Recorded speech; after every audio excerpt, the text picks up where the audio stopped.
മലപ്പുറം കോട്ടയ്ക്കലിന് സമീപം പുത്തൂരിൽ പെട്രോൾ പമ്പിൽ ഇന്ധനം നിറയ്ക്കുന്നതിനിടെ കാറിന് തീപിടിച്ചു. പമ്പ് ജീവനക്കാരുടെ സമയോചിതമായ ഇടപെടൽ വലിയ അപകടമാണ് ഒഴിവാക്കിയത്. ഗോകുൽ കെ വേണുഗോപാലാണ് മലപ്പുറത്ത് നിന്ന് വിവരങ്ങളുമായി ചേരുന്നത്. ഗോകുൽ, എന്താണ് സംഭവിച്ചത്?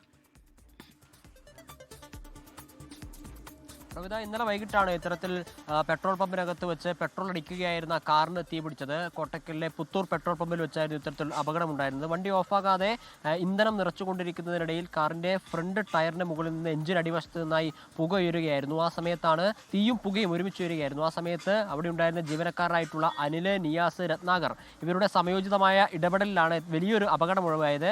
കാറിൽ മലപ്പുറത്തുനിന്ന് കോട്ടക്കലിലേക്ക് പോവുകയായിരുന്ന കുടുംബമായിരുന്നു ഉണ്ടായിരുന്നത്. 3 കുട്ടികൾ ഉൾപ്പെടെയുള്ള കുടുംബം സഞ്ചരിക്കുന്ന കാറിൽ തീയും പുകയും ഉയരുന്നത് കണ്ട ഉടനെ അവർ പുറത്തിറങ്ങിയ സമയത്ത് ഈ അനിൽ എന്ന് പറയുന്ന പമ്പിലെ ജീവനക്കാരൻ ഫയർ എക്സ്റ്റിംഗ്വിഷർ ഉപയോഗിച്ച് തീ കെടുത്തുകയായിരുന്നു ഉണ്ടായിരുന്നത്. സംയോജിതമായി അവർക്ക് ഇടപെടാൻ സാധിച്ചു എന്നുള്ളതാണ് വലിയൊരു അപകടം ഒഴിവാവാൻ കാരണമായിട്ടുണ്ടായിരുന്നത്. കാരണം പെട്രോൾ പമ്പാണ്. പെട്രോൾ അടിച്ചുകൊണ്ടിരിക്കുന്നതിനിടെയായിരുന്നു ഇത്തരത്തിൽ എഞ്ചിന്റെ അടിഭാഗത്ത് നിന്ന് തീ ഉയരുന്നത് കണ്ടത്. അവർ ഭയചകിതരാവാതെ പെട്ടെന്ന് തന്നെ അവർക്ക് അത്തരത്തിൽ ഇടപെടാൻ സാധിച്ചതിനാലും ഫയർ എക്സ്റ്റിംഗ്വിഷർ ഉപയോഗിച്ചതിനാലും വലിയ രീതിയിലുള്ള അപകടം ഒഴിവായി. ഈ കാറിന് ചില കേടുപാടുകളൊക്കെ സംഭവിച്ചിട്ടുണ്ട്. എഞ്ചിന്റെ ഭാഗത്തൊക്കെ നാശനഷ്ടം സംഭവിച്ചിട്ടുണ്ട് എന്നാണ് മനസ്സിലാക്കാൻ സാധിക്കുന്നത്.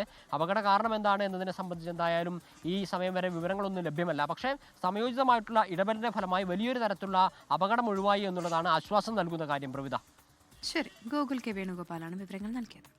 ലോകത്തെവിടെയായാലും ഏത് സമയത്തും 24 വാർത്തകളും ഓഗ്മെന്റഡ് റിയാലിറ്റി പാക്കേജുകളും എക്സ്പ്ലെയിനറുകളും വിശദമായി കാണാൻ ഞങ്ങളുടെ യൂട്യൂബ് ചാനൽ നിങ്ങൾക്ക് സബ്സ്ക്രൈബ് ചെയ്യാം.